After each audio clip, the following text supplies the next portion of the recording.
আজকে আপনাদের দেখাবো আপনার জিমেল অ্যাকাউন্টে কতকগুলো মোবাইল নাম্বার আপনি অ্যাড করে রেখেছেন। আর দেখাবো আপনি যদি ভুলভাল ডেট অফ বার্থ দিয়ে জিমেল আইডি খুলে থাকেন তো কিভাবে আপনি ডেট অফ বার্থ পুনরায় সঠিকভাবে লিখবেন এবং আপনি কিভাবে নামটাকে পুনরায় পরিবর্তন করতে পারবেন। তো বন্ধুরা, ভিডিওটি সম্পূর্ণ দেখুন, দেখলে হয়তো আপনি জানতে পারবেন, হয়তো আপনিও ভুগছেন যে আপনার জিমেল আইডিতে কোন মোবাইল নাম্বারটা আপনি দিয়ে রেখেছেন আপনি নিজেই জানেন না, বা আপনার ডেট অফ বার্থ কত আছে আপনি ভুলভাল বসিয়ে দিয়েছেন, কিভাবে ঠিক করবেন আপনি বুঝতে পারছেন না। তো তাদের জন্য আজকে এই ভিডিওটি বানানো। তো আপনারা সরাসরি প্লে স্টোরে চলে আসবেন। প্লে স্টোরে চলে আসার পর যে ডান দিককার কর্নারে যে আপনারা যে জিমেল আইডি যে একটা লোগো দেখতে পাচ্ছেন, তো এই লোগোতে আপনারা একটা ট্যাপ দেবেন।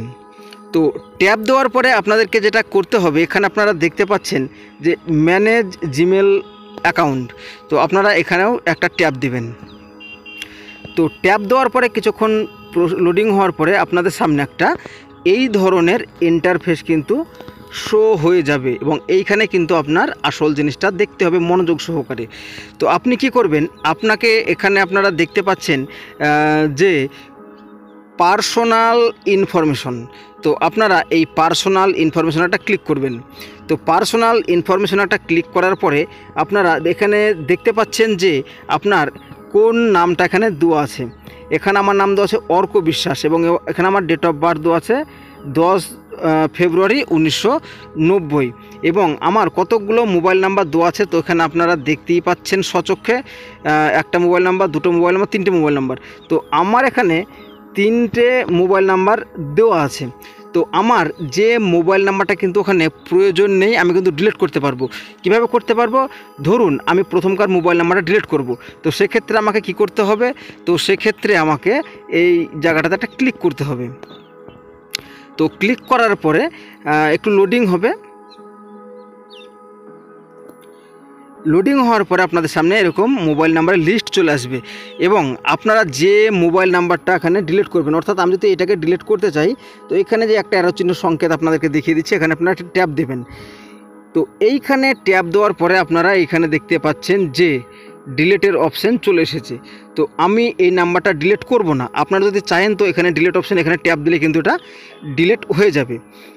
তো এবার আপনাদেরকে দেখিয়ে দেবো কিভাবে আপনারা ডেট অফ বার্থকে পরিবর্তন করবেন। তো ডেট অফ বার্থ পরিবর্তন করতে গেলে আপনাদেরকে এই অংশে একটা ট্যাপ দিতে হবে। তো এই অংশে ট্যাপ দেওয়ার জন্য আপনারা এখানে ক্লিক করতে হবে। তো ক্লিক করার পরে দেখুন আপনাদের সামনে এরকম একটা ইন্টারফেস শো করবে। তো এখান থেকে আপনারা পুনরায় এডিট করতে পারবেন নাম এবং মাস এবং এখানে বছর।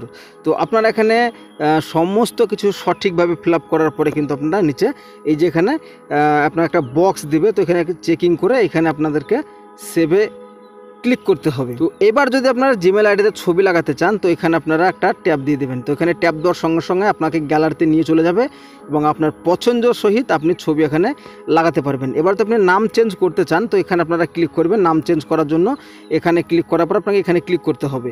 তো এখানে ক্লিক করার পরে আপনার এখানে নাম কিন্তু সম্পাদনা করে দেবে যে আপনি কোন নামটা দেখেন।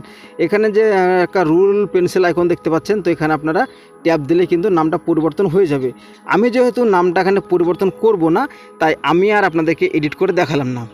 তো আশা করছি বুঝতে পেরেছেন যে আপনার জিমেল আইডিতে কতগুলো মোবাইল নাম্বার আছে, কিভাবে দেখবেন, কিভাবে ডেট অফ বার্থ চেঞ্জ করবেন আর কিভাবে আপনার জিমেল আইডিতে প্রোফাইল পিকচার লাগাবেন। তো আজকে ছোট্ট ভিডিওটি এই পর্যন্তই। কেমন লেগেছে অবশ্যই জানাবেন, ভালো লাগলে চ্যানেলটিকে সাবস্ক্রাইব করে পাশে থাকবেন।